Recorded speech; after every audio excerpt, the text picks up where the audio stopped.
김정은이 미사일 대신 북한 주민에게 치킨 쏘는 그날까지 않겠습니다. 이제 만나러 갑니다. 자, 최근 전 세계인의 축제죠. 겨울 축제. 동계올림픽이 이탈리아에서 열렸습니다. 네. 이 겨울만 되면 항상 그 빌보드 차트에 올라오는 세계적인 여자 가수가 있어요. 머라이 캐리. 이 머라이 캐리가 또 이 오프닝에 등장을 해서 전 세계인들의 화제를 모으기도 했는데 글쎄요. 전 세계인들이 축제라고 해서 이렇게 신나 있는 이 동계올림픽을 보면서 아마도 우리나라 분들은 조금 다른 감상에 젖지 않았을까 하는 또 생각을 해보게 됩니다. 바로 지금으로부터 8년 전인 2018년에 평창 올림픽이 겹쳐서 떠오르는 건 비단 저만은 아닐 것 같다라는 또 생각이 드는군요. 꽁꽁 얼어붙은 이 남북 관계 지금 현재 상황에서는 뭐 상상도 못할 일들이 참 많이 있었습니다. 네, 당시 김정은의 여동생인 김여정 그리고 또 북한의 고위급 인사로 김영남이 북한 대표단으로 평창을 방문을 했습니다. 그래서 뭐 전 세계인이 관심 있게 지켜봤던 그런 날이었죠. 진짜 사실 저 때도 너무 설레었던 게 저희는 또 이제 가수잖아요.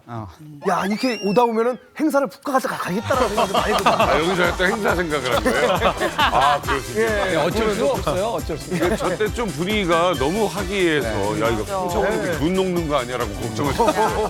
분위기 좋았어요. 따뜻했죠. 그때 분위기만 해도 야 이거 한 1, 2년 안에 이거 교류되고 맞아요. 되겠는데라는 생각들이 정말 많은 사람들에게 있었던 그런 시기였습니다. 네. 북한 대표단 측에서 김여정이 왔다는 것도 의미가 있는데 그 옆에 그 김영남의 존재가 굉장히 화제가 됐습니다. 특히나 인천공항에서 두 사람이 딱 자리를 놓고 앉으세요. 아니에요 앉으세요. 이렇게 서로 양보하는 모습이 굉장히 화제가 됐었습니다. 근데 생각해보면 김여정의 나이가 그때 32세예요. 그야말로 새파랗게 어떻게 보면 손녀딸인데 김영남은 90세였단 말이에요. 또 일어나더라고요. 네.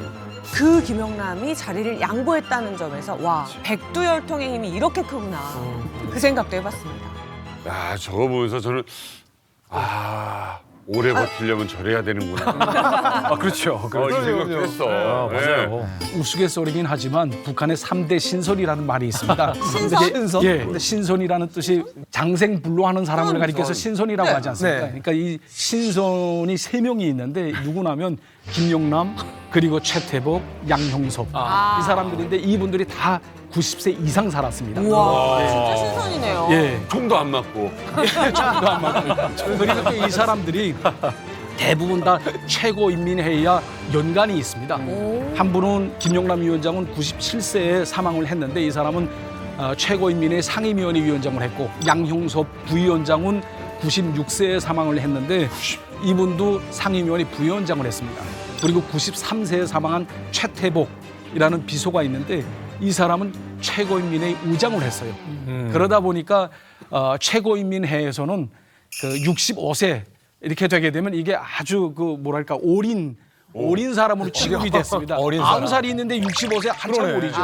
예, 그러다 보니까 외무성에서는 최고인민회의를 가리켜서 상임위원회를 가리켜서 양로원이라고 불렀거든요. 어떡해. 예. 아니 65세가 제일 어리니까 양로원이라고 할 만하죠. 오늘 65세면 이만감에서는요 북한의 장수 비결 한번 알아봐도 재밌어요. 장수 비결. 어떻게 하면 이제 신선이 될 수 있는지. 예, 그리고 여기까지. 또 김영남 위원장은 그 재임 기간에 한 번도 형용화를 하지 않은 사람입니다. 그러니까 김씨일가 3대 세습 동안 이 사람이 고장 그대로 다 한 자리를 지켰던 와. 그런 사람이거든요.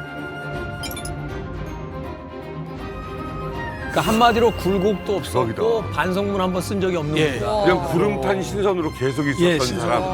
97세 나이까지. 이야. 대단하다. 이제 북한에서 이제 외교가에 있던 사람들은 대체로 이제 김영남 당시 상임위원장을 한두 번 정도는 이제 만나보거든요.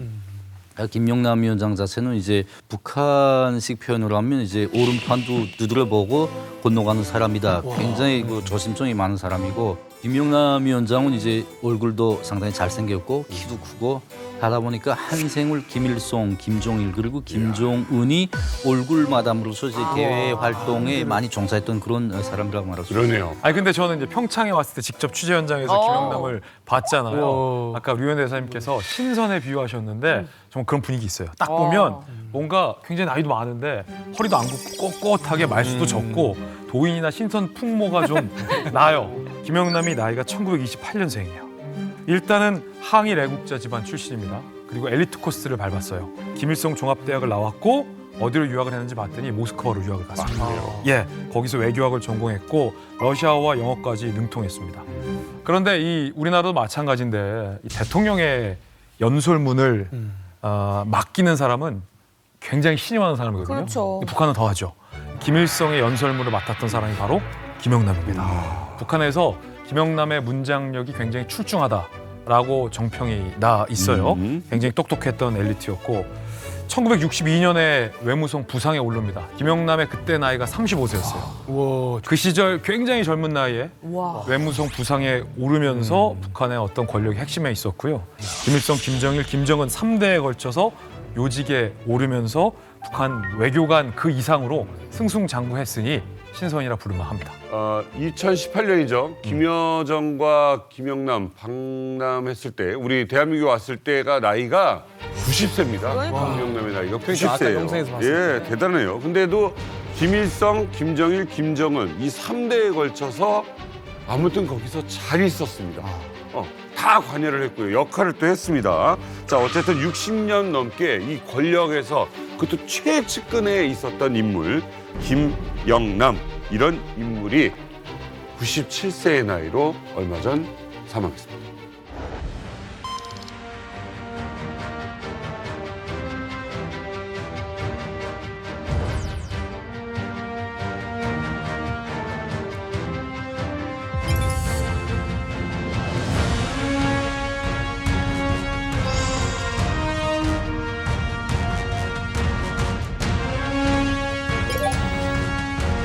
야, 저 옛날에 장신이시네요, 정말. 있어도 꼿꼿하고 네.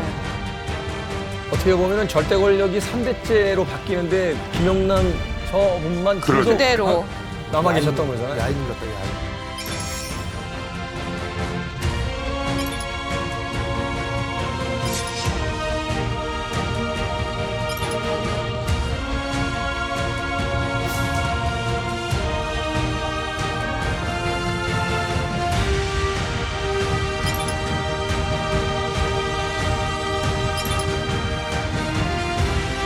세상에 흰머리가 이분이세요? 이 장면이 이제 되게 상징적인 거죠. 김영남의 모습. 오, 최근에. 그러네요.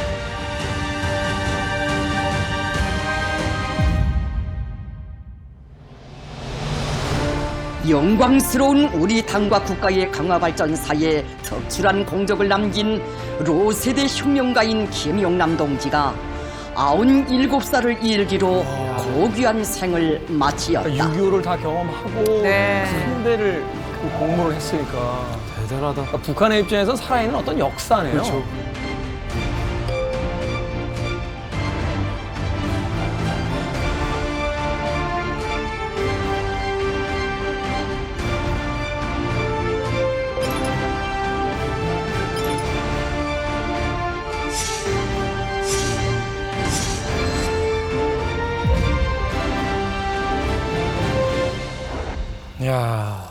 어쨌건 우리 입장에서 이제 우리와 대화 창구의 역할을 했던 이런 원로들이 점점 사라져 간다는 게 한편으로 이제 남북 관계에 있어서의 어떤 물꼬를 트는데 좀 더 힘들어지는 것이 아닌가 하는 또 염려도 좀 생기고요.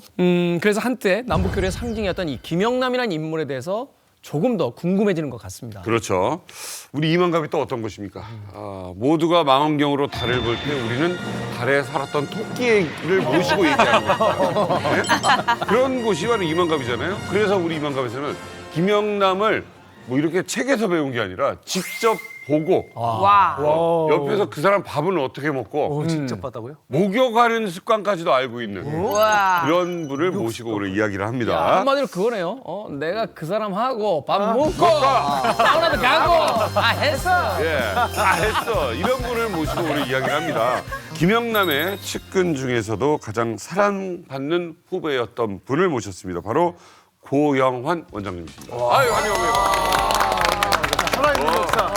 바쁘셨어요. 그동안 나라 일도 하시고 뭐 이것저것 연구도 하시고 그러냐고. 근데 더 젊어지셔서 그러니까요. 오셨습니다.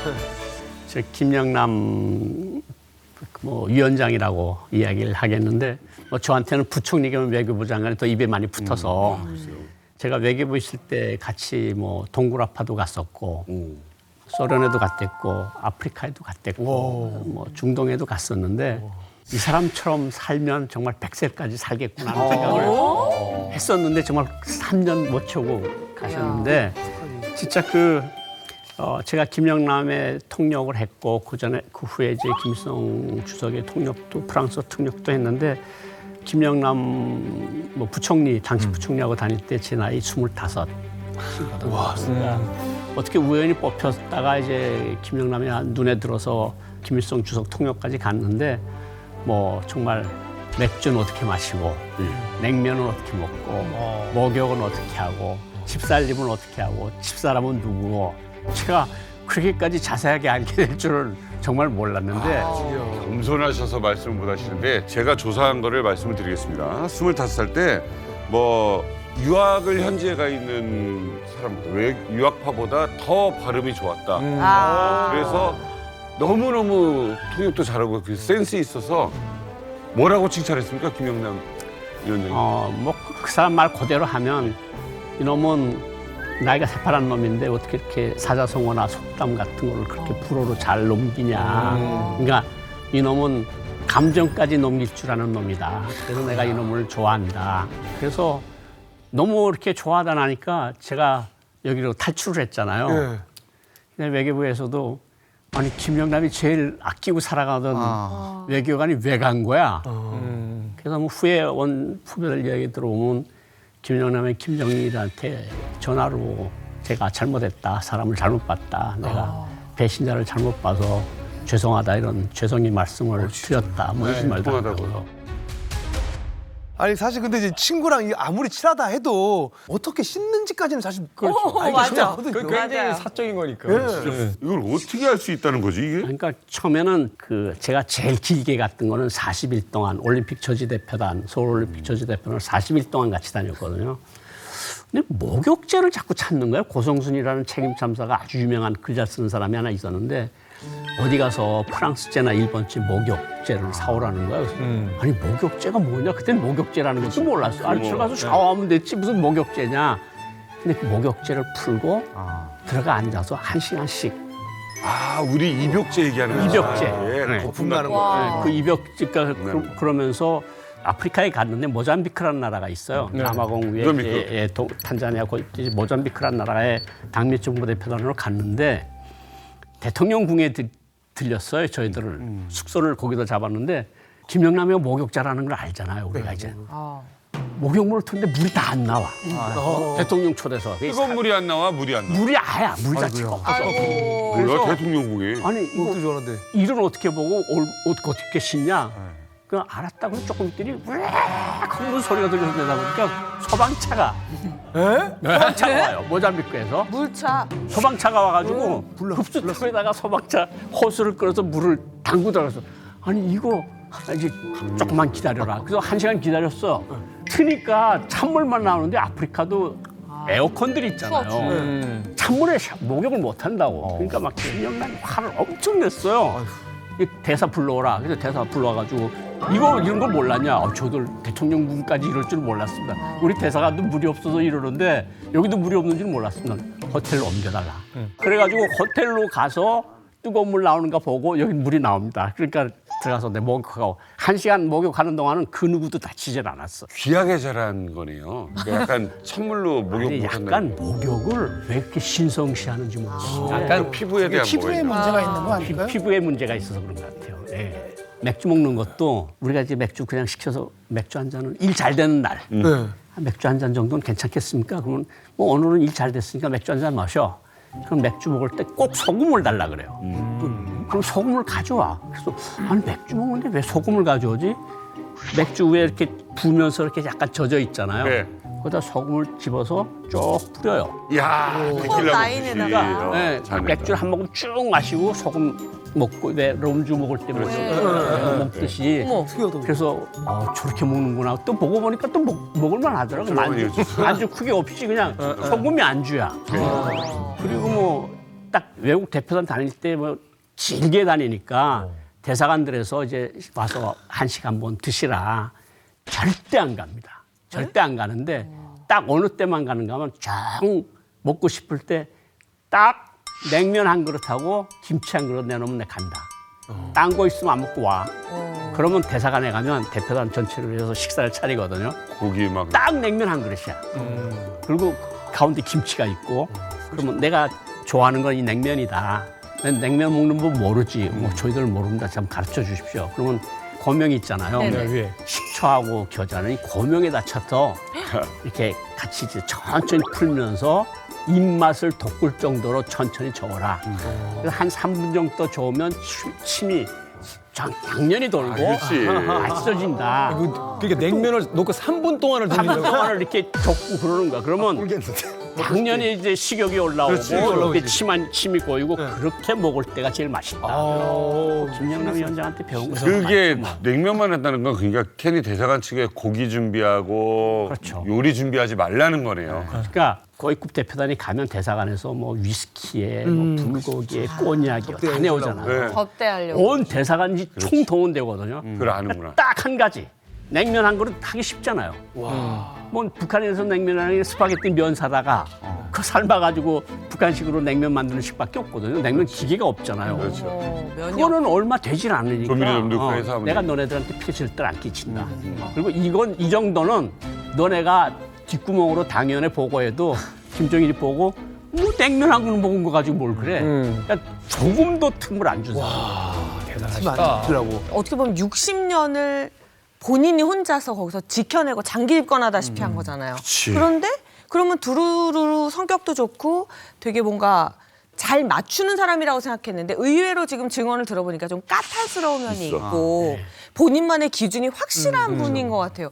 도대체 이분이 어떻게 3대에 걸쳐서 바뀌지 않고 살아남았을까요? 김용남 위원장은 실제적으로 서열 2위라고 하지만 공식 뭐 서열은 2위라고 하지만 실제적으로 이 사람이 권력을 가지고 있었던 건 아닙니다. 그러니까 북한에서는 권력을 가지고 있다 하게 되면 크게 세 가지를 꼽거든요. 하나는 조직권, 그다음에 인사권, 감사권 이렇게 세 가지 권력을 꼽는데 이 사람은 이게 하나도 없었습니다. 그러니까 상임위원회 위원장임에도 불구하고 이 사람이 차관 장관을 한 번도 한 명을 임명한 적이 없거든요. 야, 인사. 없으면 인사권이 아예 없는 사람입니다. 예, 이 사람은. 예, 그렇기 때문에 이제 김용남 위원장은 뭐 큰 권력이나 그리고 정치적 야심을 낼 수 있는 그만한 위치에 있지 않은 사람이기 때문에 숙청 대상이 아니었던 거죠. 김용남 위원장 같은 경우는 굉장히 정말 어떻게 보면 아까 말씀하신 것처럼 까탈스러우면서도 좀 남에게 배려심이 굉장히 없는 사람이에요. 자기밖에 모르는 사람이고 저도 이제 김용남 위원장이랑 한 15일 정도, 2주 정도 같이 생활했던 적이 있는데 일반적인 사람들이 사는 삶을 잘 몰라요. 옛날에 북한 외무성에 어떤 얘기가 돌아왔냐면 이제 외교부장 할 때 그 북한 외무성에 그때는 외교부라고 하는데 이제 여자들도 많았거든요. 이제 그 결혼한 여자들, 가정살림하는 여자들도 많았는데 이제 아침에 뭐 이제 밥을 해서 남편 밥 먹여 보내고 애 변도 싸서 보내고 막 이러다 보면 이제 시간이 좀 늦을 때가 많아요. 외교부장이 쭉 정문에 서서 그 왜 자꾸 니네 늦냐라고 물어봤대요. 하니까 뭐 이렇게 이것저것 하고 하려면 이제 가정부인들이 할 일이 정말 많습니다. 예, 진짜 좀 제대로 출근하기가 어렵습니다. 하니까 아니 그거 뭐 그럴 거 뭐 있어. 아침에 그냥 빵에다가 이제 버터 좀 발라서 그 우유에다 이렇게 해서 먹고 간단하게 이렇게 나오면 되지. 그거 뭘 아침부터 밥하고 뭘 하고 하느라고 시간 낭비할 게 있냐. 버터에다 식빵 먹으면 되지. 그러니까 근데 이제 그분 같은 경우에 집에서 그렇게 해 먹는지 모르겠지만 일반 사람들이 뭐 밥 먹기도 힘든 사람들이 어떻게 그렇게 합니까? 그러니까 그런 하나의 일화를 놓고도 이제 사람들이 굉장히 배려심이 없고 밑에 사람들 어떻게 생활하는지 알려고도 하지 않고 오직 이 사람 머릿속에는 이제 수령님께 또는 장모님께 마지막에 이제 원수님께 어떻게 하면 좀 더 충성을 다해가지고 본인이 입지를 계속 유지하겠냐 이거밖에 생각 안 한 분 같아요. 현실 인식 감각은 뭐 거의 뭐 그 루이 16세 때 마리 앙뚜아네트처럼 아니 그 빵에다 버터 발라 먹으면 되지라고 이야기하는 자체가 조금 황당히 느껴지기도 하고 또 지금까지 이야기해 주신 바를 이렇게 종합을 해보면 이분은 오래 할 수 있었던 이유가 정치 활동을 한 게 아니라 종교 활동을 했기 때문에 사실 어떤 권력을 만들려고 한 게 아니라 종교 활동을 했기 때문에 오래 갈 수 있었다라는 또 생각이 드는데 딱이다 비유가. 그렇죠. 그런데 북한이라는 곳은 나만 잘한다라고 되는 곳이 아니잖아요. 사실은 이제 주변 사람들이 그 예상 못한 사고를 침으로써 같이 이제 몰락하는 경우들도 생기는데 이분은 어땠습니까? 이 주변 관리 잘 하신 분입니까? 예, 이제 앞에서 이야기한 것처럼 행정간부들은 이제 인사권이 없다 하잖아요. 인사권이 없습니다, 공식적으로. 그렇지만 김영남이 외교부 장관 할 때 강석주, 그 유명한 제네바 회담하던 강석주 제1부부장, 그 사람은 인사권을 많이 썼거든요. 할 수 있잖아요, 솔직히. 하려면 하죠. 그럼. 대사 보내는 것도 당연해서 이스람 대사로 보내는 거 어떻습니까? 좋습니다. 그런 것 자체를 아예 안 했다는 거예요. 추천도 안 하는. 그러니까 그 밑에 있는 사람은 대사 보내고 대사 소환하고 참사관 보내고 하는 걸 다 했어요. 강석주는. 그러면 자기 라인이 안 만들어지잖아요. 이런. 뭐 자기 라인은 꼭대기만 있으면 되니까 이 사람. 근데 이 사람이 어느 정도로 그러네. 자기 관리를 잘했는가 하면 외교부 장관 할 때 이제 외교부 장관 서기라고 있어. 서기가 여기로 말하면 비서실장 같은. 비서실장. 예, 비서실장인데 이놈을 똑똑한 놈이니까 이놈을 갖다 쓸게 하면 누구도 말할 사람 없거든요. 나한테 잘 맞는 사람으로. 나한테 잘 맞는 사람. 그러니까 서기도 그렇고 운전기사가 하던 사람이 아파서 들어갔어요. 지인. 그것도 당비서한테 얘기해서 운전기사 중에서 하나 뽑아달라. 자기가 안 자기 뽑고요? 권한을 아예 안 쓰는 거야. 아, 이거는 최측근 보통 하잖아요. 믿을 보통 만한 추측하는데 이 사람은 그렇게 자기 관리를 했고 자기 관리를 어느 정도로 잘했는가 하면 김영남 아들이 종합대학에 다닐 때 종합대학에서 사건이 생깁니다. 잘 사는 집 애들이 네. 이상한 짓을 해요. 여자 동료 대학생들을 상대로 좀 아주 난잡하고 추잡한 짓을 하는데 이거를 김영남이가 알아요. 김영남이가 어떻게 할게요? 어떻게 했어요? 김영남이가 북한 보고 척기라 그러죠. 벨트 풀라. 벨트 풀어달라 그래가지고 그게 속아 죽이고 이만큼 두꺼워 한 7cm 정도가 되고 두께가 한 2cm 되거든요. 그 군간 벨트가. 그거를 아들을 때립니다. 그래서 그 아들이 다음날 학교에 출교를 못해요. 너무 맞아서요? 너무 맞아서. 너무 맞아서. 그래서 이제 그게 얘가 왜 이렇게 됐냐 하니까 내가 알아서 하겠다 그러고 김정일한테 전화를 들어서 직접 김정일한테 직접 우리 아들 놈이 난잡한 짓을 저지르고 나쁜 놈이니까 관리소에 보내서 정신 좀 차리게 해야 되겠습니다. 그때 외교부장이 그렇게 하려고 그렇게 하세요. 그래서 아들이 수용소 갔어요. 아들. 그러기까지 자기 자신을 보호를 한 사람이에요. 야. 그래서 아들이 2년 동안 요독 수용소 가서 수용소 생활을 2년을 했잖아요. 했어요, 2년을 요독 수용소에 했었다고요? 요독 수용소에, 정치범 수용소에. 와. 그러니까 그게 전설 같은 이야기처럼 퍼지는 거야. 이게 영화에 많이 나옵니다. 이게 조폭들이 그러니까 누군가가 이렇게 뭐 어쩌고 하잖아요. 그러면 자기 부하 제일 측근을 불러서 맞아. 뺨을 때려요. 맞아. 부하를 그렇게 때리죠. 그렇게 부하를 때려요. 그러면 저 사람이 아유 이렇게까지야. 맞아요. 이렇게까지야. 이러잖아요. 맞아요. 모든 조폭 영화에 나옵니다. 이렇게 한 거네. 저도 북한에 있을 때 그 김영남 위원장 아들에 대한 이야기를 좀 들었습니다. 좀 있어요. 이거 뭐 얼마든지 해주십시오. 그때 김영남 위원장이 자기 아들이 문란한 생활을 했다는 것 이외에도 북한 사회에 대한 그런 그 비난 뭐 이런 거를 많이 얘기를 했답니다. 그렇기 때문에 혹시나 이거 정치범으로 또 집안이 멸문지화될 수 있잖아요. 그러다 보니까 먼저 선수를 쳐가지고 김정일이 전화 내려왔던 그 기회에 이제 저 보고를 하면서 자 우리 아들이 이렇게 망나니 짓을 하면서 또 좀 그렇게 하는데 좀 형명화를 해야 될 것 같습니다. 그러니까 아마 자식을 엄하게 했죠. 예, 자식을 아니 오히려 김영남 위원장이 이거 가족이 아예 망할 수 있는 그 길을 미리 막은 거죠. 사실. 이 김영남은 무려 60여 년이 넘는 세월 동안 권력의 중심을 지키면서 이 역사적인 사건 때 어김없이 등장을 했었죠. 그렇죠. 김영남이 이제 우리 한반도 역사에 등장한 여러 가지 이슈 가운데 하나가 뭐냐면 88 서울올림픽 보이콧 운동이요. 그런 것도 있어요? 네. 아시다시피 이제 그 올림픽이 당시에는 동서 진영의 어떻게 보면 경쟁의 도구로 쓰였는데 79년도에 그 소련의 아프가니스탄 침공에 항의를 해가지고 80년도 모스크바 올림픽의 서구권이 다 거의 불참을 합니다. 그럼 또 당한 게 있으면 갚아줘야죠. 그 바로 다음 올림픽인 84 LA 올림픽에 있었어요. 또 대부분에서 동구권 국가들이 또 참가를 안 해요. 근데 양 진영이 서로 이렇게 약간 극한 대립을 하다 보니까 양측이 약간 지친 거예요. 그렇지. 야, 언제까지 우리가 반쪽 올림픽을 할 수가 있냐? 이쯤에서 우리 그냥 손 잡자가 88 올림픽이거든요. 손에 손 잡고. 손에 손 잡고 무조건 막아야 돼요. 북한 입장에서 봤을 때는. 그래서 테러 쪽으로 이제 관심을 돌려가지고 첫 번째 케이스가 뭐였냐면 86 아시안 게임, 서울 아시안 게임 바로 직전에 김포공항에서 이 휴지통 심각한 테러가 발생을 합니다. 맞아요. 그래가 5명이 사망하고 수십 명이 이제 부상당한 일이 북한 소행으로 이제 밝혀지는데 그 사건 이후에 공항이라든지 이런 지역에서 그 쓰레기통이 사라지 않습니까? 맞아요. 아니 이거 비닐로 하고 비닐로 한 투명으로 하죠. 투명으로. 안에 다 보이게. 아니 86 때 그랬으면 88년도 그 서울올림픽 때는 더 방해 공작이 심했겠는데요? 그렇죠. 88 서울올림픽이 성공을 한다는 것은 북한 입장에서 봤을 때는 체제 경쟁에서 진다는 걸 전 세계에 선전하는 거예요. 그렇죠. 그래서 북한 측 같은 경우에는 IOC의 당시 사마란치 위원장한테 실제로 협박까지 합니다. 뭐라고요?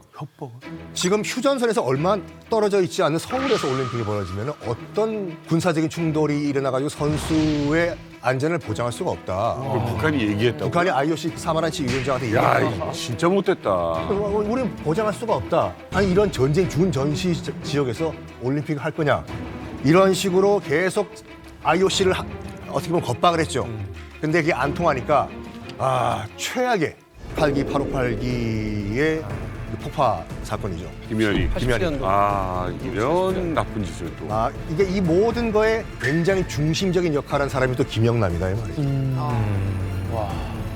당시에 실제 북한은 말도 안 되는 요구를 했어요. 88 올림픽을 남북 공동으로 치르자 하면서 개막식은 평양에서 치르자 라는 걸 IOC한테 요구를 했었는데 그 들어줄 리 있습니까? 그 개막식을 가져간다는 건 그렇죠. 모든 걸 다 가져간다니까. 그리고 그때 안 들어주자 누가 등장했냐? 김영남이 등장. 우방국들을 돌아다니면서 서울 올림픽을 보이콧하라 라는 이 작업을 김영남이 총괄을 했는데 당시에 외교 문서가 우리 쪽 외교 문서에 이렇게 남아 있어요. 기록이. 김영남이 당시 북한 정부를 대표해서 외교적 회담 설득을 시도했고 우방국들 예를 들어 우간다에 보이콧을 부탁했음 이라는 게 우리 외교관의 기록에 남아 있습니다. 우간다에 부탁했어요? 네. 근데 우간다가 거절했어요. 웃긴 건. 그래서 쿠바, 니카라과, 에티오피아, 마다가스카르 이 4개만 이 김영남의 보이콧 요청을 받아들인 걸로 지금 되어 있고. 근데 저 죄송한데 안 온 거 몰랐다고 좀 전해주세요. 안 온 거 몰랐다고? 서글픈 건 이 나라들이 안 온 걸 몰랐다는 사실이죠. 그런데 중요한 건 당시 88 올림픽 개최를 저지시키기 위한 이 작전에 김영남의 밀책 수행을 하며 통역을 했던 인물이 이 자리에 있는 고용환 원장님이라는 사실입니다. 이렇게 연결이 된다고요? 공소시효 지났죠? 뭐 하신 거예요? 방해책. 아니 당사자를 앞에 놓고 저희가 너무 아는 척한 거 아니에요? 아니 어쩐지 조용히 있더라고 아까부터. 공소시효 지났는지 확인 좀 해봐. 우리 올림픽 방해하시려고 한 거예요? 얼마나 통역을 또 열심히 했겠어. 나쁜 짓 많이 했습니다.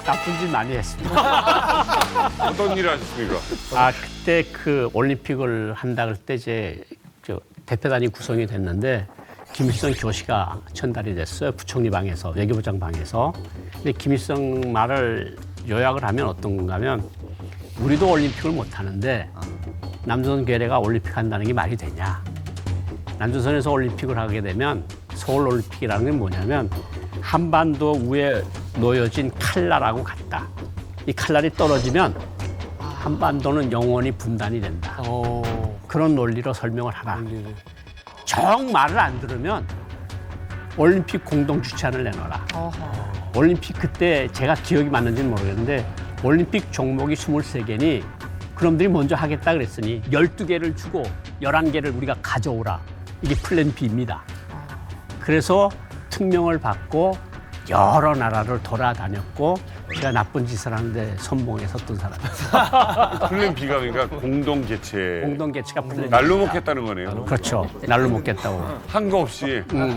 야 이거 너무했네요. 그런 계획까지 했다고요? 아니 아까 말씀 중에 올림픽 저지 대표단이라는 말씀하셨어요. 올림픽 유치 대표단. 네, 유치가 아니고 저지 대표단 맞아요? 네, 올림픽 서울 올림픽 저지 외교공세 대표단입니다. 공식 명칭이. 근데 진짜 그 마음을 먹을 수가 있나요? 공동 개최라도 같이 하자. 하나도 안 도와주고. 그렇지. 그래서 그때 김영남 외교부장이랑 같이 해서 6명이 같이 다녔는데 그때 이제 최장 기간을 김영남하고 같이 40일 동안을 돌아다녔는데 그게 87년도 10월, 11월 그 칼기 사건은 11월 달에 일어났고 그래서 돌아다녔는데 제일 중요시했던 나라가 역시 동굴압파의 영향권을 많이 가지고 있던 당시 소비에트 연맹, 소련이죠. 소련에 가서 고르바초프를 만납니다. 고르바초프를 만나서 김일성이 이 논리대로 설명을 해요. 고르바초프가 다 듣고 무슨 소리 하는가 하면 내가 당 총비서이긴 하지만 우리는 정치국에서 모든 것을 결정합니다. 저는 정치국의 n분의 1이지 정치국을 내가 지도하는 게 아닙니다. 그러니까 김영남이가 화가 났어요. 아니 당 총비서면 당신 나라에서 최고 지도자 아니냐. 지도자가 안 간다 그러면 끝나는 거지. 무슨 정치국 위원들한테 물어보냐. 우리나라 안 그렇다. 그건 당신의 나라 사정이고 우리나라는 정치국 회의에서 결정을 한다. 그래서 화를 엄청 냈댔고요. 사실은 거기서만 그런 게 아니라 불가리아라는 나라 가서 또도로 지커브라는 총비서하고 회담을 했는데 똑같은 논리예요. 당 정치국에서 그러니까 짠 거야. 이게 지금 사회주의 나라들. 그래. 짰어. 근데 그게 전화 통화 야, 저 간다 볼리비아로 지금 가니까 우리 이렇게 대답했다. 그리고 동독에 가서 호네커라는 사람이 있어요. 에리 호네커. 만났는데 에리 호네커도 똑같은 소리예요. 당 정치국에서 결정할 일이다. 그래서 그때 뭐 폴란드, 헝가리 다 돌아다녔는데 사회주의 나라들이 다 짰어요.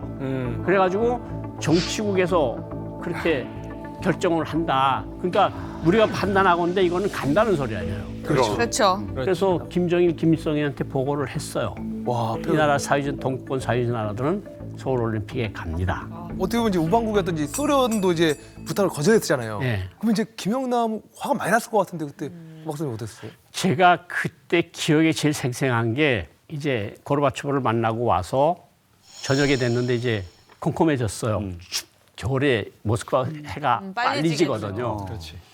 근데 우리는 배가 고파 죽겠는데 그래서 내가 제일 거기서 쫄병이에요. 내 우가 다 국장이고 부상이고 다 이래요. 가서 식사하자고 가서 그러라. 내가 제일 그러니까 이제 갔죠. 떡떡 두들기고 부처는 식사를 하려고 다 모여 있습니다 했더니 깜짝 놀랐어요. 지금 수령님이 교실을 장군님이 지시를 집행 못했는데 그 밥이 목구멍에 넘어가. 그래서 죄송합니다. 이사고 나서 식사 안 하신답니다. 그러니까 식사 다 치우라. 밥을 못 먹었어요. 또 살려고 정치하네. 또 밥을 못 먹었고 근데 그날 도착한 다음 날이라 배가 무지 고팠어요. 그렇죠. 배고프죠. 새벽 2시에 에치라고 하는 어떤 대사로 된 사람이 하나 있었는데 그 둘이 제일 쫄다고 해요. 둘이서 대사관에서 전화를 걸었죠. 대사한테. 우리 지금 대사관에 갑니다. 배고파서 죽을지.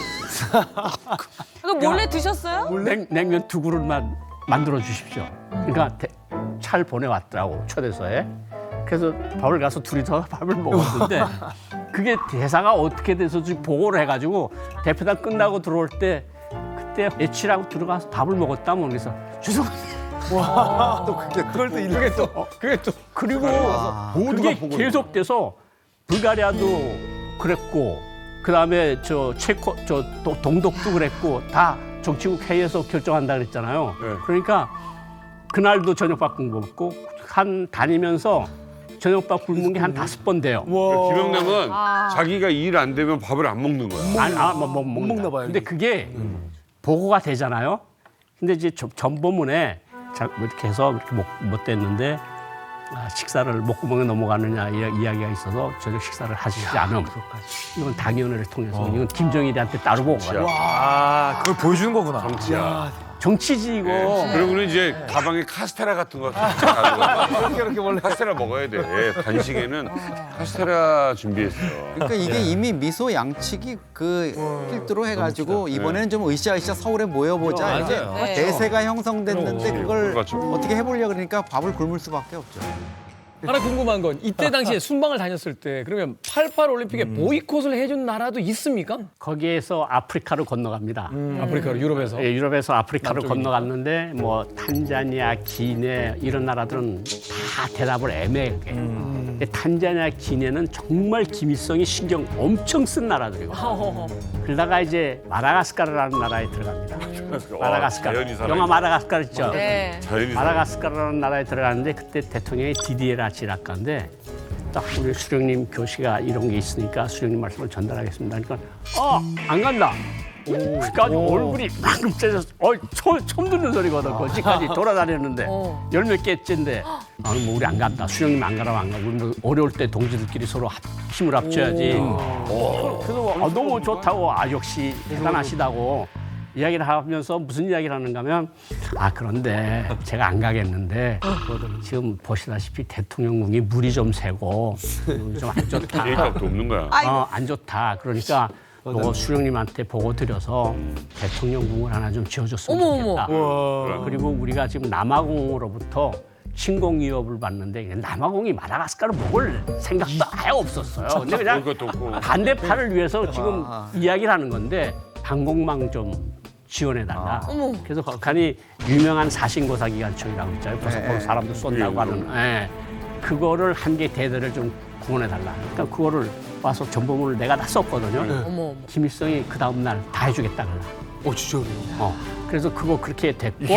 올림픽 안 나가는 조건으로. 어차피 얘기 들으니까 올림픽 보낼 돈이 없어. 돈도 별로 없었을 것 같은데. 그리고 세이셸이라는 나라에 넘어가요. 네. 세이셸이 그 유럽 사람들한테는 약간의 발리 같은 시양 뭐 신혼여행지고 굉장히 멋있는 나라인데 거기에 인구가 한 10만 명밖에 안 되고 다 합쳐서 장관이 5명밖에 안 돼요. 군총사령관까지 다 합쳐서 5명만 만나면 하루에 만나면 일 다 끝나는 거야. 근데 대통령 만나서 이야기를 하니까 대통령이 똑같은 소리야. 안 간다. 근데 김일성 동지하고 얼마나 친분이 두터운데 안 간다. 뭐 해달래요? 해군. 해군. 해군이 그쪽도 또 짰어. 유럽도 짜고 아프리카도 짰어. 야, 우리 어차피 못 가니까 뭐 하나씩 좀 받자. 실리 외교. 실리를 북한이 잘 만드는 게 어뢰정이라는 걸 잘 만들어요. 고속정. 어뢰 2발씩 싣고 다니는 거 까는 건데 그거 한 개 분견대 그러니까 8척. 8척을 달라. 그래서 그것도 썼죠. 김일성이 또 오케이 주겠다 그러나. 그래서 주고. 그래서 얼마나 이 기분이 좋은가 하면 마다가스카르 대통령한테 나는 수령님이 전사로서 용어로 하면 as a soldier of great leader 로서 이렇게 이런 말씀을 주고 받을 것에 대해서 너무 영광스럽게 생각한다니까 마다가스카르 대통령이 듣더니 당신이 왜 솔저냐? 부총리고 정치국 위원이고 외교부 장관 아니냐? 근데 솔다라는 게 솔저라는 게 말이 되냐? 그랬더니 우리는 다 같이 수령님과 장군님 앞에서 다 솔저입니다. 대단하다. 그것도 전문문에 썼어요, 제가. 수령님의 전문으로서 출신하고 이렇게 하니까 역시 조선 동지들은 수령님과 장군님께 충실한 충신들이다. 이렇게 이야기를 했다고 가로 안에 갖고 썼어요. 이게 어쩔 수 아부와 아첨이 꼭 들어가야 돼. 그렇지. 결과를 떠나서 어떻게 됐건 고영한 선생님께서는 희귀김에 세계 일주로 세이셸을 다 가고. 가보시. 장군님 명령을 수행 못한 전사는 밥도 먹지 마라. 라는 희대의 명언을 남겼습니다. 물론 이 중에는 둘이 또 빠져나가서 밥을 먹은 사람들이 있고요. 그런가 하면 이제 김씨 왕조에 절대 충성했던 김영남, 김일성에 이어서 김정일에게도 엄청난 힘을 얻게 됩니다. 그래서인지 김정일 집권기였던 1998년도 급기야 김영남은 최고인민회의 상임위원회 위원장에 선출됩니다. 여기서 북한 헌법을 소개해드릴게요. 최고인민위원회 상임위원장의 직무에 대해서 북한 헌법이 이렇게 규정합니다. 국가를 대표하여 다른 나라 사신의 신임장, 소환장을 접수한다라고 명시되어 있습니다. 국가의 수반, 국가를 대표한다라는 뜻이에요. 그래서 김영남이 명목상의 국가 수반 자리에 이 순간 오르게 됩니다. 그래서 김정일은 은둔의 권력자잖아요. 그래서 김정일 대신에 정상 외교에 나서면서 북한을 대표하는 얼굴 마담 역할까지 수행했죠. 그 이제 말씀하신 대로 이제 김정일 자체가 굉장히 사람들 앞에 나서기를 굉장히 싫어했대요. 굉장히 싫어하고 그러다 보니까 뭐 국제사회로부터 운둔형 지도자 뭐 이런 그 칭호까지 받았지 않습니까? 그러니까 이제 아까 말씀하신 그 헌법, 그 헌법에 이제 어떻게 명문화되어 있냐면 최고인민회의 상임위원회 위원장은 국가를 대표한다 이렇게 명시되어 있고 그러다 보니까 이 그 대표라는 그 표현 가지고 상임위원장이 굉장히 예민해 있습니다 항상. 이제 웸송에서 이제 통역이 하나 이제 실수해서 굉장히 그 불이익을 당했던 경우가 있는데 우리 그 스페인어 통역이 통역을 하다 보니까 뭐 이제 하다 이제 국가대표께서 이렇게 얘기해야 되는데 이제 조선민주공화국 국가 수반이 이렇게 얘기해 버렸어요. 근데 이거 그 자리에서 반박하고 나서 머리에 딱 새기고 있었습니다. 딱 끝난 다음에 이제 나는 국가대표지 국가 수반이 아니다. 우리나라 국가 수반은 우리 장군입니다. 어떻게 웸송이 이렇게 각성 없는 사람이 있냐. 장군님한테 보고하겠다고 막 난리를 피웠어요. 겨우겨우 말려가지고 이제 김정일한테 보고까지는 안 하고 이제 웸송 단계에서 이제 총하고 넘어갔습니다. 그렇게 예민해요. 국가 수반 아니다. 국가 대표한다. 근데 또 이제 이게 모순적인 게 뭐냐면 해외에 다니면 국가 수반 대우를 받아야 된다고 계속 본인은 주장한단 말이에요. 나는 국가 수반 대우를 받아야 된다. 우리 국가를 대표해서 활동하는 사람이기 때문에 나의 곧 얼굴은 우리 국가의 얼굴이다. 뭐 이래가지고 국가 수반 대우 받겠다고 계속 하니까 밑에 외교관들이 굉장히 힘든 겁니다. 이제 또 재미난 얘기가 하나 있는데 지금 알제리에서 참사하고 있는 박윤남이라고 하는 분이 있어요. 그분이 상임위원장 그 아프리카 순방할 때마다 계속 이제 그 유행 일정 짜는 분인데 이 돈이 엄청 소비된단 말이에요. 그러니까 이 예산은 작지 계속 상임위원장 일등소 퍼스트 클래스 태워야지 하니까 아프리카 같은 데는 이제 조그만 나라들 같은 경우는 비행기가 작은 비행기가 뜨거든요. 어떤 건 진짜 퍼스트 클래스 없는 비행기도 있습니다. 근데 사실 퍼스트 클래스는 있긴 있었는데 그 예산 맞추다 보니까 이제 이 박윤남이라는 친구가 상임위원장 동서 이 구간은 퍼스트 클래스가 없습니다. 그러니까 일반석밖에 없어서 일반석 N 앞에 앉혔습니다라고 거짓말을 해버렸어요. 김영남에게? 네, 예산 맞춰야 되니까. 그러니까 김영남이 그렇게 알고 비행기 탔습니다. 탔는데 이제 이 옆에 한국 여자분이 탔어요. 아이고야. 거기서 문제가 생겼죠. 그러니까 이제 한국 여자분이 이제 상임위원장 보고 이제 영광입니다. TV에서만 보시던 분을 여기서 봐서 막 영광입니다 이렇게 얘기를 하다가 이제 교대 상임위원장님은 저쪽에 이제 국가 수반급인데 이제 앞에 퍼스트 클래스 나가셔야지 왜 여기 앉았습니까? 이렇게 된 거예요. 자, 이거 궁금합니다. 거기서 딱 바꾸가 났죠. 그래가지고 이제 그때까지 처음에 뭐 반갑다 어쩌다 얘기하다가 그다음에 말 한마디도 안 하고 이제 비행기 참여하자마자 박윤남이 대표단에서 축출을 해버리라고 굉장히 많이 그래서 다시는 그 사람이 상임위원회에 못 들어갔답니다. 그냥 외국인한테 망신했으면 모르겠는데 그 소위 남조선 괴뢰 앞에서 망신했다. 그러네. 이거 결정적이네. 그분이 잘못했어요. 왠지 그 김영남 옆에 앉았던 여성분은 우리 정보기관에서 태운 분이 아닐까. 그 노선에 그렇게 정교한가요? 하필 그 옆에 엄청 정교한. 여성분이 앉는다 이거는 얘기가 안 되고 이미 진짜? 김영남의 그 동향을 파악하기 위해서 그 좌석이나 이런 거 파악해서 쉽지 않죠. 네, 사실 그 김영남 위원장이 국가 대표라는 이미지 때문에 뭐 웃지 못할 그런 시비국이 많았습니다. 북한에서. 예를 들면 이제 이집트 대통령이 북한 이제 국경절이라든가 이때는 축전을 보내오지 않습니까? 예, 그때 김영남 위원장 앞으로 축전을 보내오거든요. 그리고 또 이제 이집트의 국경절이라든가 또 생일, 대통령 생일 이때에는 김영남 상임위원장의 명의로 대통령한테 축전을 보냅니다. 예, 근데 이게 조금 문제가 조금 있어가지고 김정일이한테 와야 될 축전이 김영남이한테 오는 게 아닙니까? 그래서 어느 한 날에 이제 면담하는 그 기회에 김형준이라는 외무성 부상이 있었습니다. 이 사람이 러시아 대사도 하고 훗날에 그 당 국제부장도 했던 사람이에요. 높은 사람이네. 예, 회담을 하면서 면담을 하면서 대사한테 당신네는 왜 우리 최고 지도자가 우리 김종일 각하인데 김종일 각하 앞으로 왜 대통령이 축전을 보내오지 않냐 이런 식으로 얘기를 했어요. 하다 보니까 평양 주재 지금 이집트 대사가 한 말이 아니 외교라는 게 다 상호성인데 김종일 위원장이 자기 나라 대통령한테 보내오게 되면 우리도 보낸다. 근데 당신네가 안 보내오는데 우리가 무슨 못 쫓게 왜 보내냐 하는 식으로 얘기를 했단 말입니다. 근데 이것도 보니까 다 이 사람들도 누가 실권자인지 다 압니다. 그렇기 때문에 실권자가 보내오지 않게 되면 우리도 허상성에 따라서 노예한테 안 보내 이런 입장이거든요. 아니 그럼 김정일은 국제무대에 서야 될 때마다 김영남을 아파트처럼 세워두고 본인은 이제 뒤에 빠져 있는 거예요? 특히 아시아 사회주 국가들은 이른바 국가 수반은 앞에 안 나가는 케이스가 많았어요. 베트남 같은 경우에도 호찌민이 전면에 나서는 케이스 거의 없었고 특히 이제 중국 같은 경우에도 모택동 마오쩌둥 있었지 않습니까? 마오쩌둥은 거의 앞에 안 나왔어요. 위인자였던 총리였던 주웅래를 내세웠죠. 왜냐하면 이유가 뭐냐면 급이 다르다. 그리고 우리는 너희들 서구권의 스탠다드를 따르지 않겠다. 나는 너희보다 한 단계 위에 있고 너희와 급을 맞추기 위해서는 나보다 한 단계 밑에 있는 주웅래를 보내겠다. 그래서 이걸 이제 김정일도 따랐던 것이 아닌가 분석이 되고 있는데, 근데 서구권에서 봤을 때는 은둔의 지도자다, 나오기 싫어한다 이런 말을 했잖아요. 이거를 김정일이 되게 싫어했대요. 내가 왜 은둔의 지도자냐? 난 내가 나가기 싫어서 안 나가는 거라고. 상대하려면 김영남과 만나든지 주은래와 만나라. 그래서 이게 나중에 이제 2000년도에 김대중 대통령이 방북을 했을 때 김대중 대통령한테 이런 말을 했다고 하죠. 아주 뼈 있는 말을. 내가 은둔 생활을 한다고 하는데 김대중 대통령이 오셔가지고 내가 은둔에서 해방됐습니다. 내가 원해서 만든 표현이 아니다 이거죠. 김영남이라는 인물이 야심이 없는 인물이기 때문에 전면에 내 대신 내세울 수 있다라고 생각을 했지 않았을까. 적합한 인물이 아니었나 또 생각이 들어요. 그러니까 제가 옆에서 봤던 김영남 보면 무색무취하고 권력의 야욕도 없고 자질구레한 일들을 다 맡았어요. 제가 좀 한 가지 생각이 나는 게 뭐냐면 아프리카를 갔다가 돌아오는 길에 파리에 들렸어요. 그 파리에 딱 들렸는데 김영남이가 허씨하고 나를 불렀어요. 방에다가 5만 달러를 딱 꺼내주는 거 5만 불. 5천만 원 돈을. 그 당시에 1만 불짜리 5개를. 그러니까.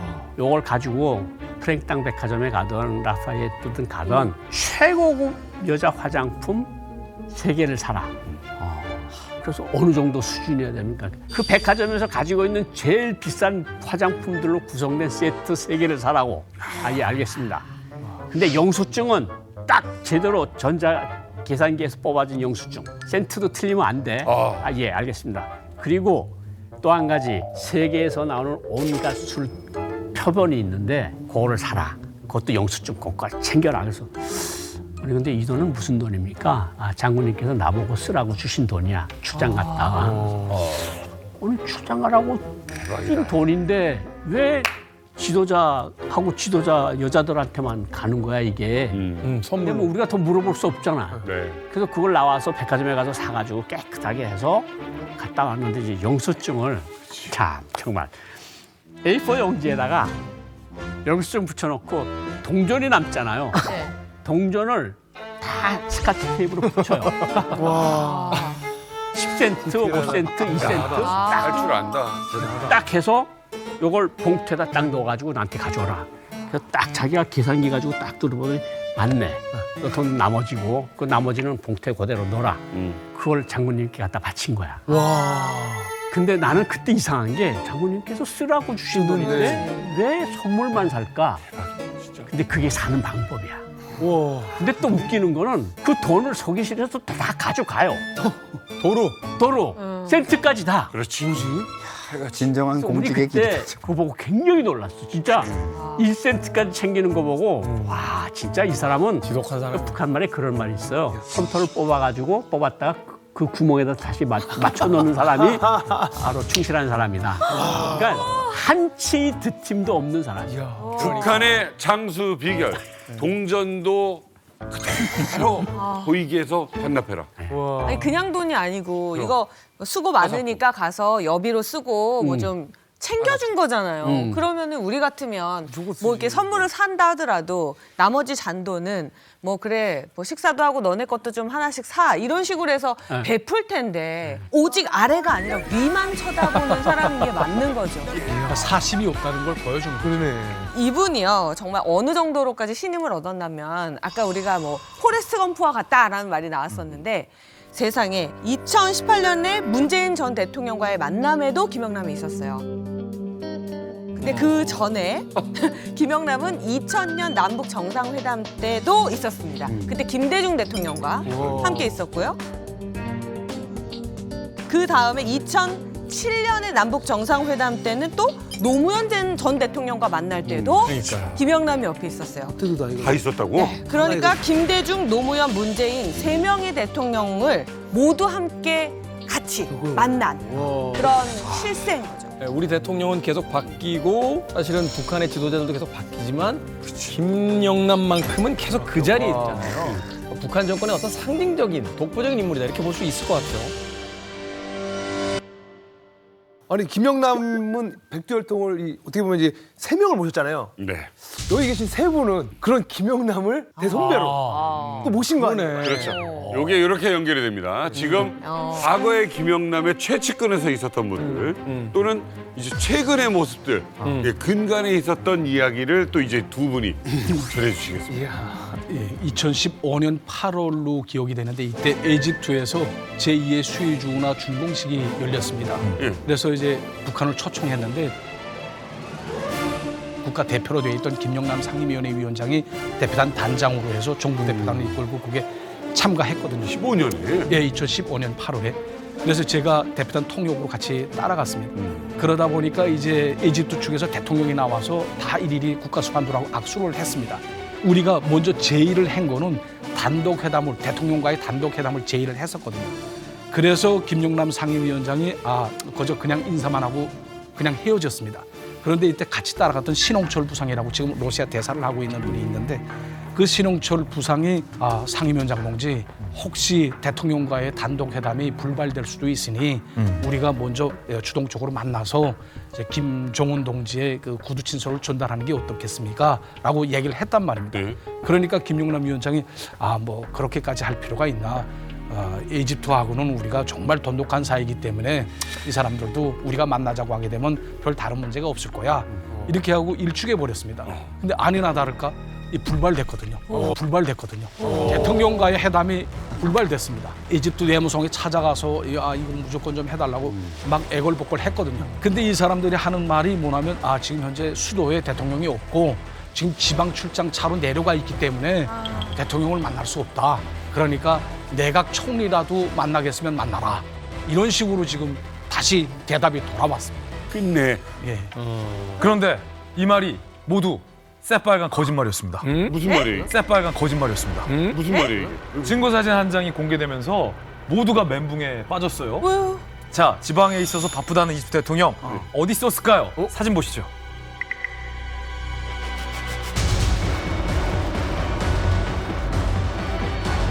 한국에서 날아간 해수부 장관을 만나고 있었어요. 압델 파타 엘시시 이집트 대통령이었고 그때 박근혜 정부였잖아요. 그래서 유기준 당시 해수부 장관의 박근혜 대통령 친서를 전달받았다라는 소식이 대문짝만하게 보도가 된 거죠. 수도에서 한국 해수부 장관을 만나고 있었던 거예요. 거짓말을 한 거죠. 이미 2010년대 중반부터 이집트와 대한민국 사이의 분위기가 산업적으로, 경제적으로, 외교적으로 사우나도 가고 다 할 거 다 하던 사이였는데 그때 판단이 나이버였던 거죠. 그런데 한국의 장관을 만나주면서 곧 들통난 거짓말까지 했다라는 것 때문에 사실은 북한 대표단 입장에서는 류 대사님 굉장히 좀 곤욕스러웠을 것 같아요. 예, 뭐 난리가 났습니다, 진짜 그때. 실제 북한과 이집트 사이의 관계는 중동 전쟁 시기 같이 피를 함께 나는 존우의 관계로 지금 다 인식을 하고 있거든요. 근데 지금 이런 뭐 한국 해수부 장관을 만나주고 국가 대표인 김영남 상임위원장은 만나주지 않았다. 이거는 정말 대표단 성원 모두가 다 멘붕이 왔습니다. 그 배신감에.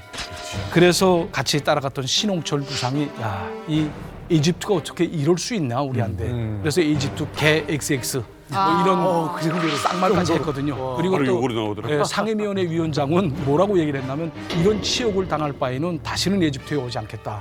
이렇게 얘기를 했습니다.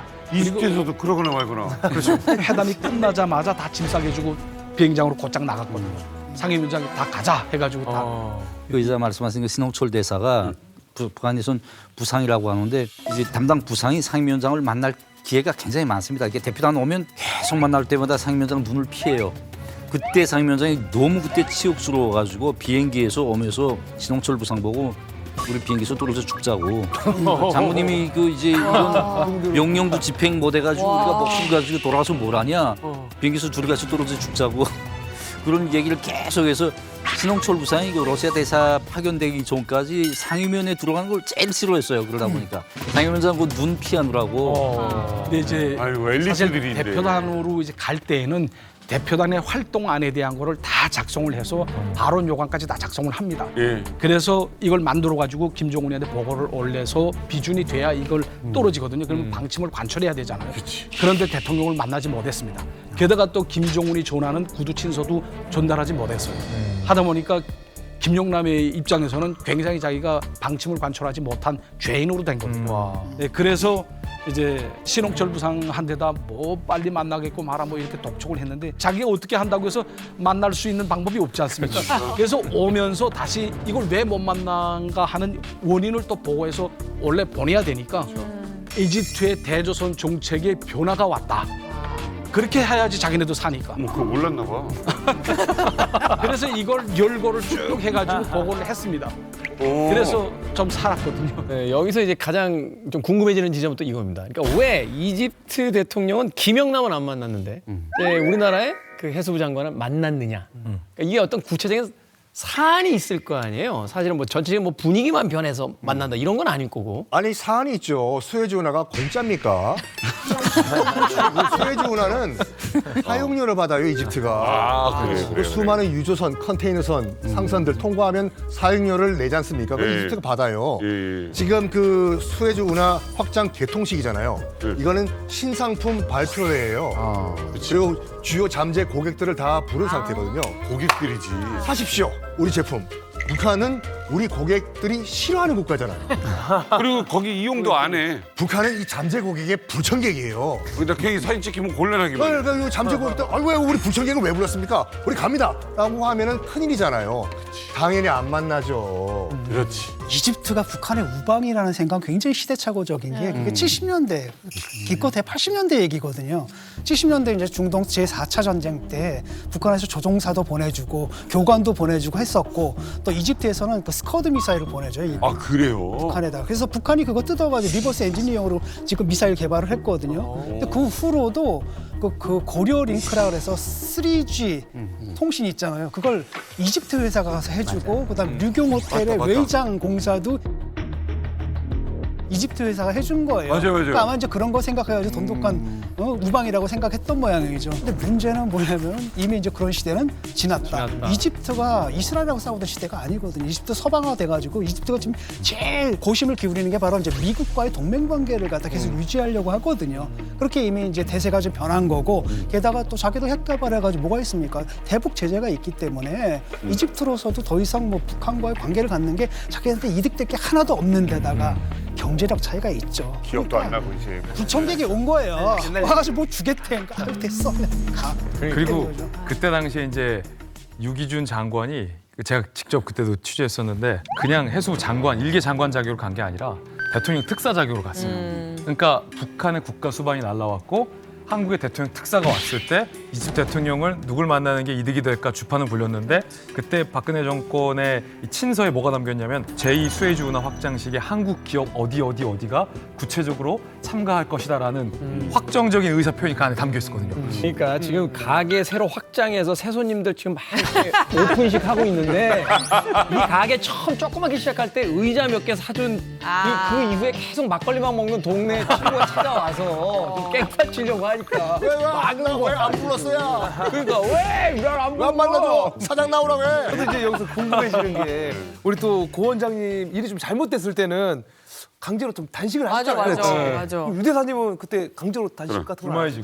몇 개 굶어야 되는데. 아니 그때는 뭐 김영남 상임위원장은 굶었어요. 근데 저희는 굶진 않았습니다. 왜냐하면 잘 굶어. 저희가 이제 떠날 때 귀국하면서 카타르 도하 비행장을 경유를 했었거든요. 근데 아무래도 국가 수반 자격이다 보니까 카타르 정부에다가 VIP 그 라운지를 좀 운영하게 해달라 하고선 각서를 였었습니다. 외교 각서를. 그래서 이 사람들이 승인을 해줘서 이제 VIP 룸을 이용했거든요.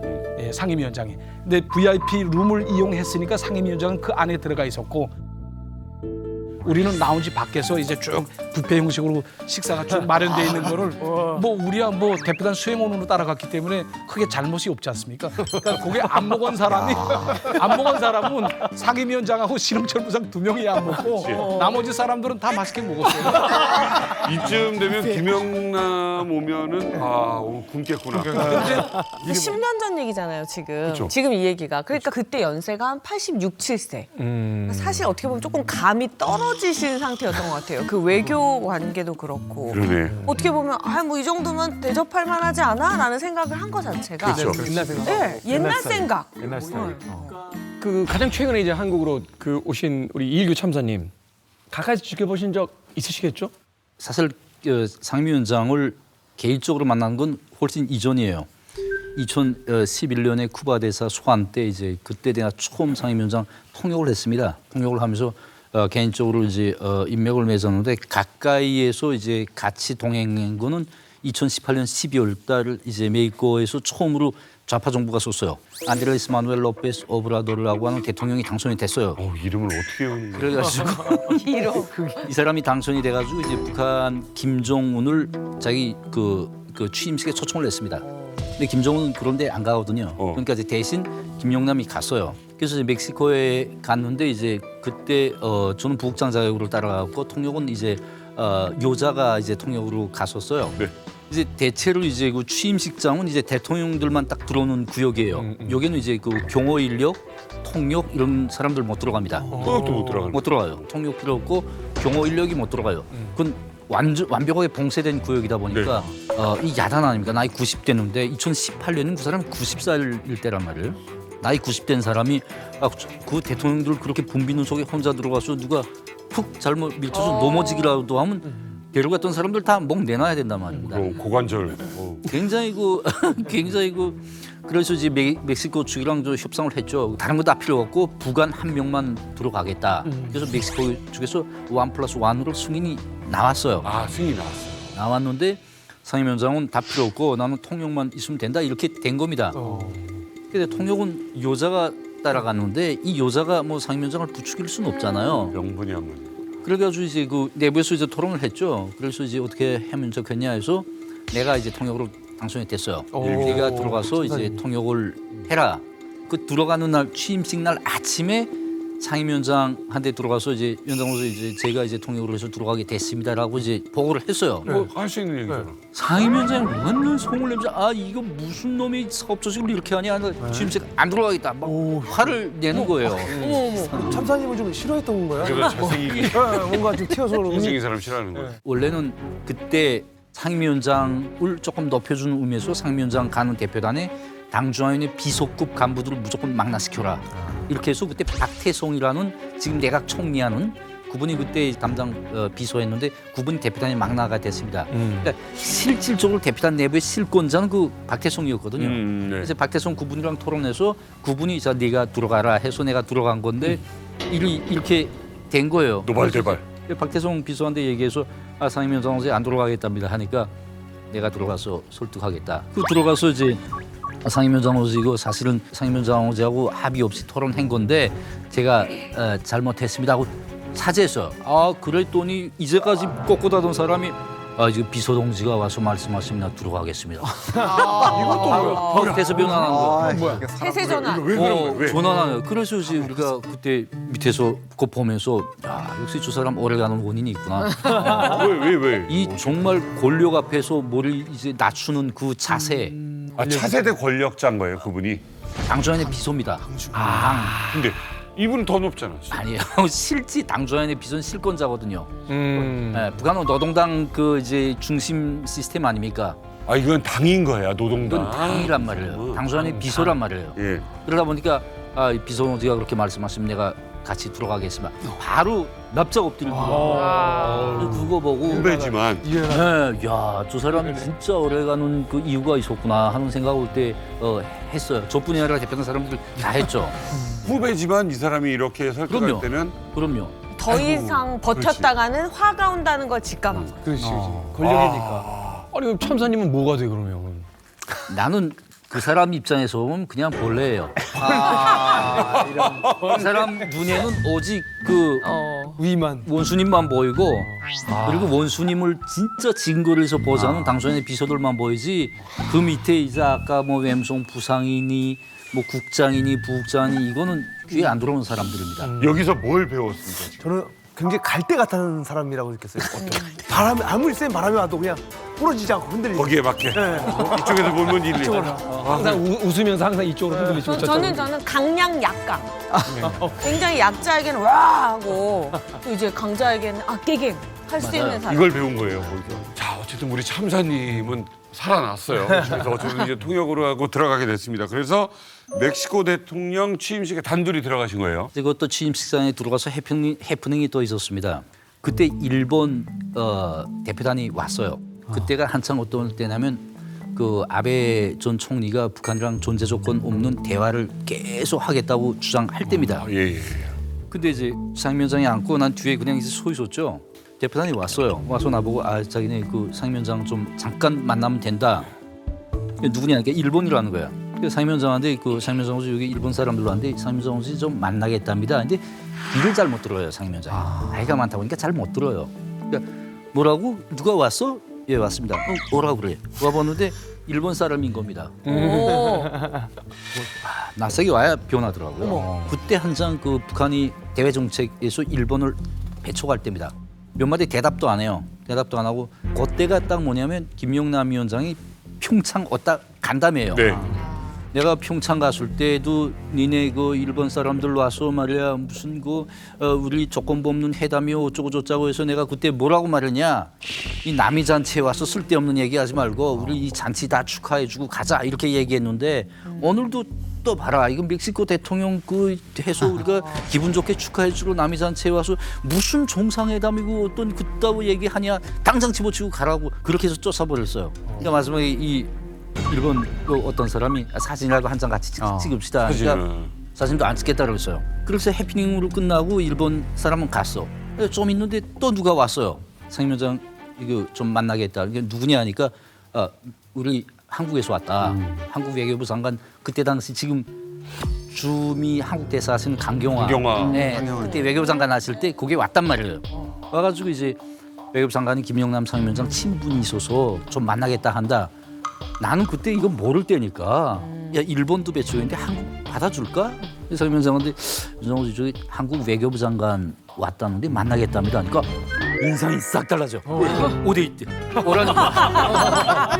그때는 남북 관계 막 좋을 때라니까 벌써 김정은이 이 좋아할 이거를 읽는 거예요. 한국을 만나면 김정은이 좋아한다. 일본을 만나면 싫어한다. 이걸 아는 거예요. 야. 뭐라 그래. 그래서 왔어요. 근데 이거는 일본 대표단하고 달리 내가 통역할 게 없단 말이에요. 한국말로 소리하다 보니 난 한 발 물러났죠. 그러니까 얼마나 막 반가워하는지 막 손 이렇게 잡고 막 얼마 전에 평창에서 만났는데 여기서 보니까 반갑다 하면서 뭐 남북이 힘 합쳐서 통일을 가자. 내가 오늘 만났던 거 우리 김정은 위원장께 꼭 보고 드리겠다 하면 굉장히 그 반가워할 거다. 뭐 이렇게 막 그 얘기를 했어요.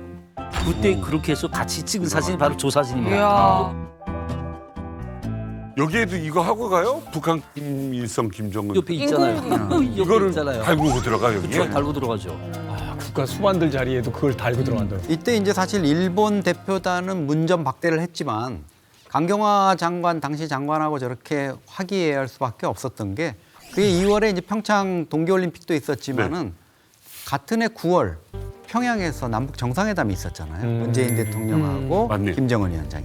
그거 한 3달도 안 지난 시점이니까 강경화 장관도 이때 이제 만날 그 필요가 있었던 것 같아요. 김영남 위원장한테 지난번 우리 평양 정상회담에서 그 김정은 위원장 서울로 오기로 했는데 답방하기로 했는데 그거 좀 빨리 좀 말씀드려서 해주시죠. 이렇게 그런 메시지를 전달한 것 같은데 김영남 위원장도 여기서 뭐 상당히 고수잖아요.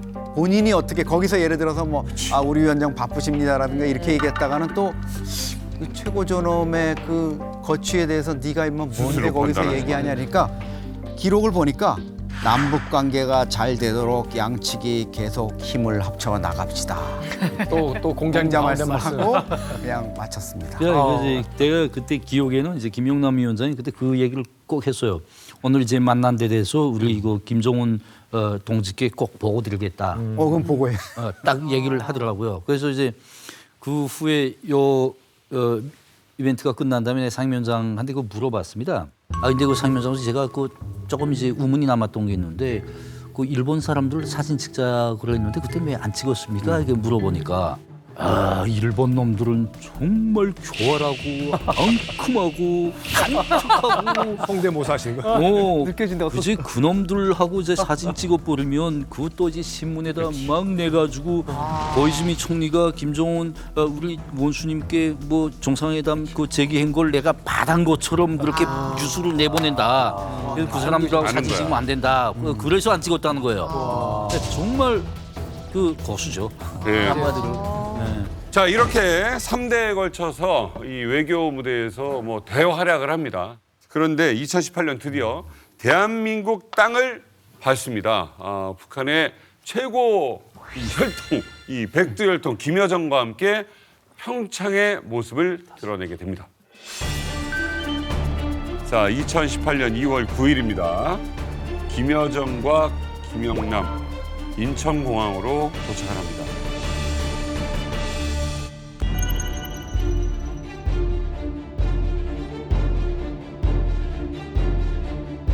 자, 이 귀빈실 장면 전 세계 언론에 나왔죠.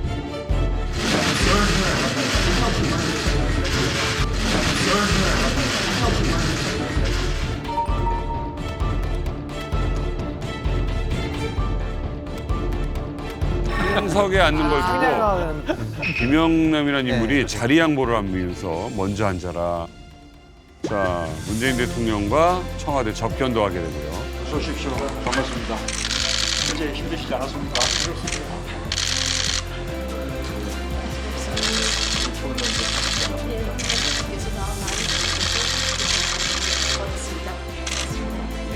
이때까지만 해도 좀 친절하게.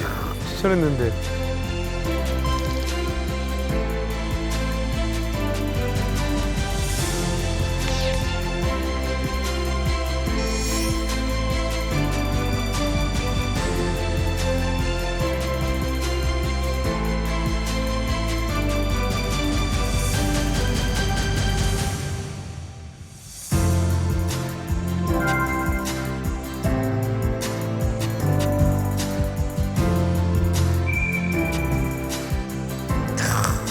눈물까지.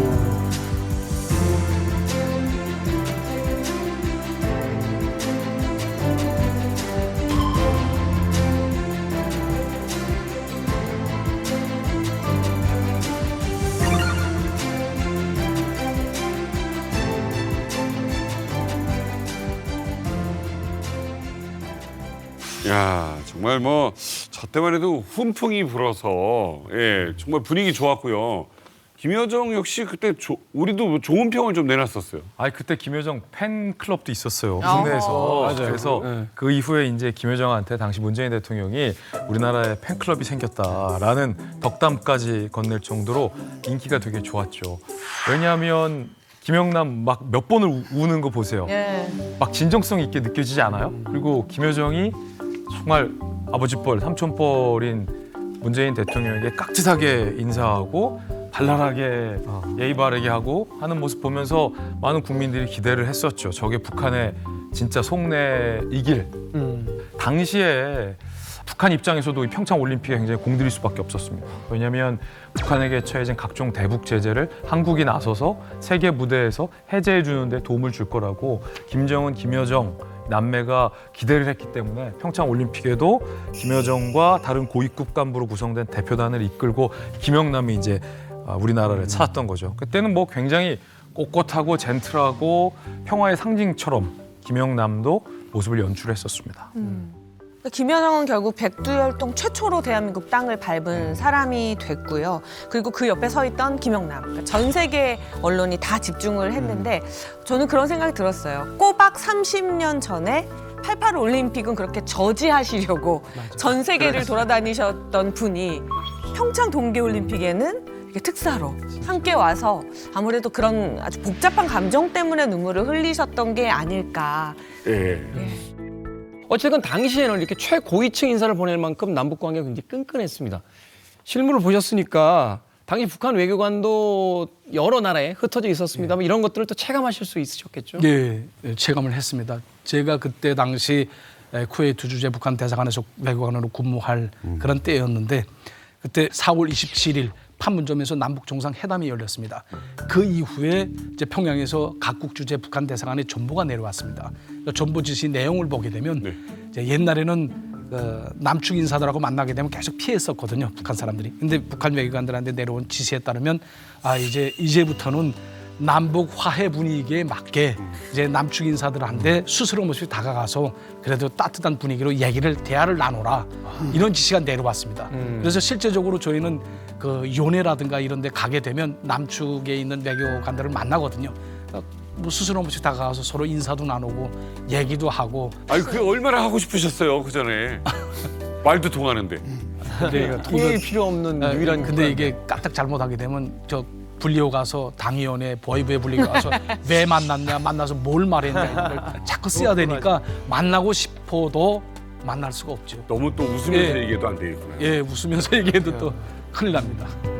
근데 진짜 뭐 약간 쇼킹했던 장면이 뭐냐면 인천공항 귀빈실에서 일단 우리 통일부 장관도 들어와 있고 이제 김영남도 들어와 있고 김여정이 들어오는데 과연 상석에 누가 앉을 것인가 초미의 관심사였거든요. 당연히 이제 김영남 상임위원장이 이제 앉아야 되겠죠. 원래는 노인분이시니까 원래는요.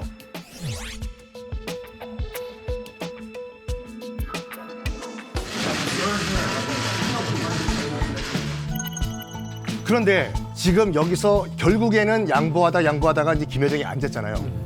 이런 유교 문화권에서 나이를 뛰어넘는 조건이 하나 있어요. 군신 관계. 그렇죠. 그렇죠. 왕조에는 가능해요. 아무리 나이가 어려도 왕비, 공주, 왕자한테는 납작 엎드리거든요. 80이 넘은 영의 정도. 그렇네요. 그걸 딱 적어봤을 때 뭘 느끼냐면 조선민주주의 인민공화국 웃기고 있네요. 그냥 김씨 조선이에요, 그냥. 야 진짜 저 장면이 인상적이었어요. 인상적이죠. 당시에도 이게 가장 많이 뉴스화됐던 그래. 장면이었죠, 사실은. 저게 이제 나이를 봐도 그렇고 직무를 봐도 그렇고 이제 김여정과 김용남은 하늘 땅 차이란 말이에요.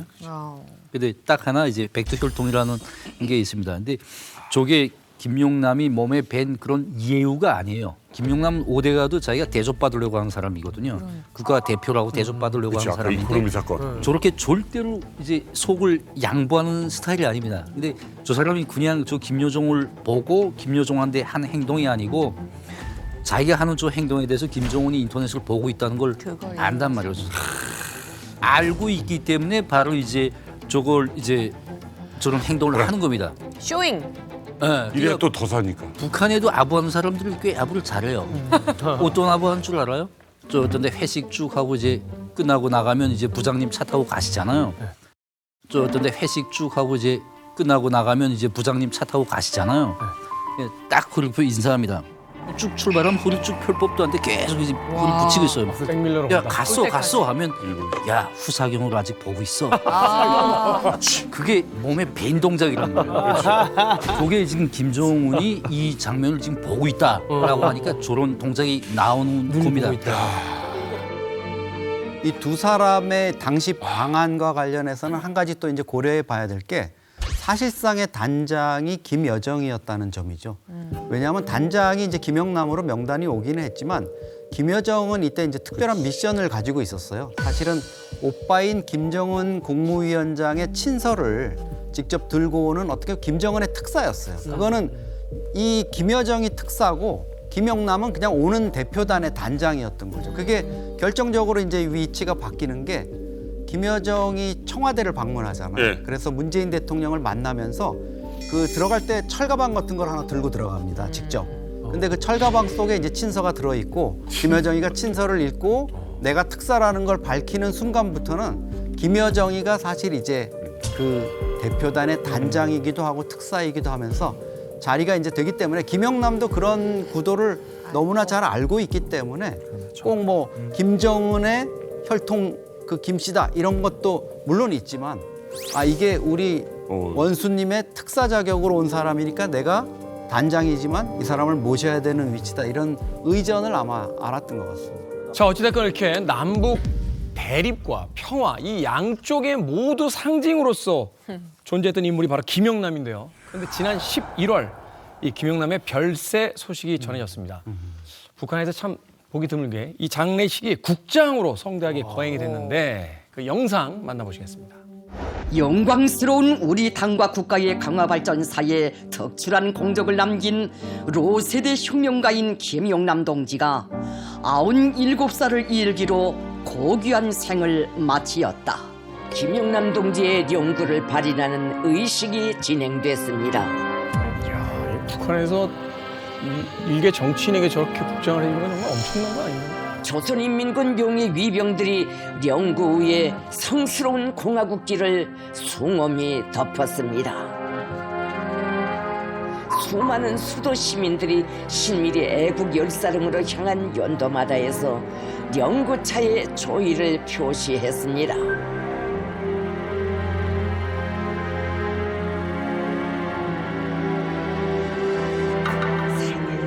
김정은이 직접 나와서. 와.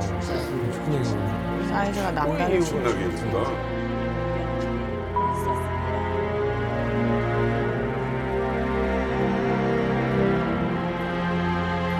순간을 살아도 오직 수령의 사상과 우지대로만 사고하고 행동해야 한다는 투철한 신념과 존경하는 동지여, 사랑하는 조국의 대지에 안겨 편히 잠드시라.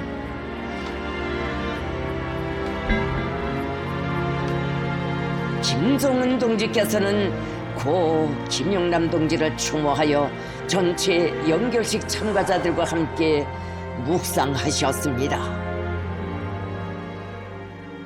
아니 북한 당국이 이 이른바 국장, 이 국장을 얼마나 신경을 썼느냐. 일단 참석 인물들을 보면은 화면에서 보신 것과 같이 박태성 내각 총리, 그러니까 최령해 지금 바통 이어받았죠. 최고인민회의 상임위원장 뭐 다 참석을 했습니다.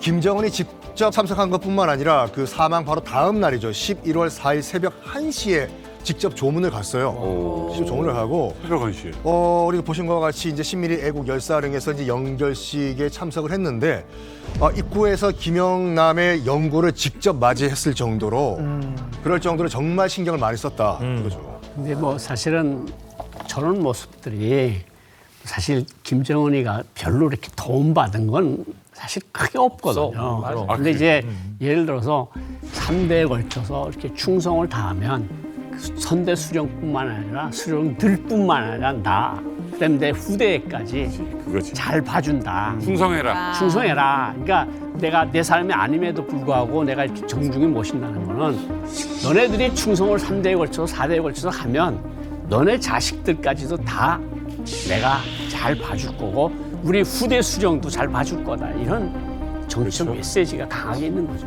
심지어 그 김영남 사망 당시에 북한의 노동신문에서 김영남의 부고 소식을 김정은의 조문 소식보다 앞세워 보도했습니다.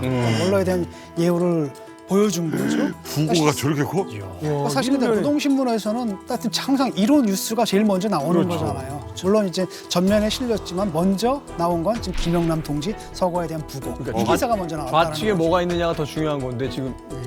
그러네요. 그러면 김영남처럼 김주의 세대까지 천년 백년 무색묵치 권력을 이어갈 사람이 누굴까? 이게 지금 궁금하신 거잖아요. 저는 노동당에서는 조용원, 외무성에서는 최선희 이 두 사람을 뽑습니다. 최선희 오래 간다. 네, 이 조용원 같은 경우는 현재 노동당 조직비서인데 인사, 그다음에 뭐 검열, 조직을 총괄하고 있는데 무색무취해요. 사실상의 김정은의 비서실장 역할을 하고 있고 여기랑 쌍두마차를 이끄는 게 외무성의 최선희인데 김정은의 어떤 외교적 구상을 말로 구현하는 인물이고 신임이 대단하고 만약에 김정은이 김주애로 권력을 준다면 이 두 사람은 김영남처럼 대를 이어서 충성할 가능성이 매우 높은 인물들이죠. 김정은이 신임하고 있는 인물들이고 그런데 이 둘보다도 더 김정은의 신임을 받는 사람은 아무래도 김여정이겠죠. 오늘 이야기를 들으면서 사실은 백두혈통이 다시 한번 대한민국 땅을 밟는 날은 꽤 오래 걸리겠구나라는 생각이 들었습니다. 앞서 이야기한 것처럼 3대에 걸쳐서 어찌됐건 대외적으로 그 외교를 이제 풀어나가려고 했던 그 세대들이 이제 저물어 가고 과연 이제 다시 한번 그런 어떤 친밀한 관계를 회복시킬 수 있는 역할을 가진 사람들이 있겠는가라는 측면에서 조금 비관적인 측면이 있는데 어찌됐건 올림픽이 상징하고 있는 것은 그 평화와 화합이잖아요. 다시 한번 남북이 손을 잡고 올림픽에 동시 입장하는 그날을 좀 기대를 해보도록 하겠습니다. 북한 자금 세탁의 심장으로 한 남자를 지목했습니다. FBI가 내건 이 사람의 현상금이 무려 100억입니다. 미국에선 어둠의 은행가, 라고 불러요. 10억을 훔치든 100억을 훔치든 사용하지 못하면 의미가 없어지는 거잖아요. 세탁을 해서 지갑에 넣어주는 역할까지 해야 되니까 보통 인물이 아니죠. 어린이 보호 프로그램을 하려고 하는데 도와달라. 김현섭이를 한 10여 차례 만났습니다. 야, 100억 벌 수 있었는데. 딸이 외국어 학원에 갈 수 있도록 문건을 좀 위조해달라는 겁니다. 심연섭 어디 있습니까? 즐거운 파도의 세상, next channel A.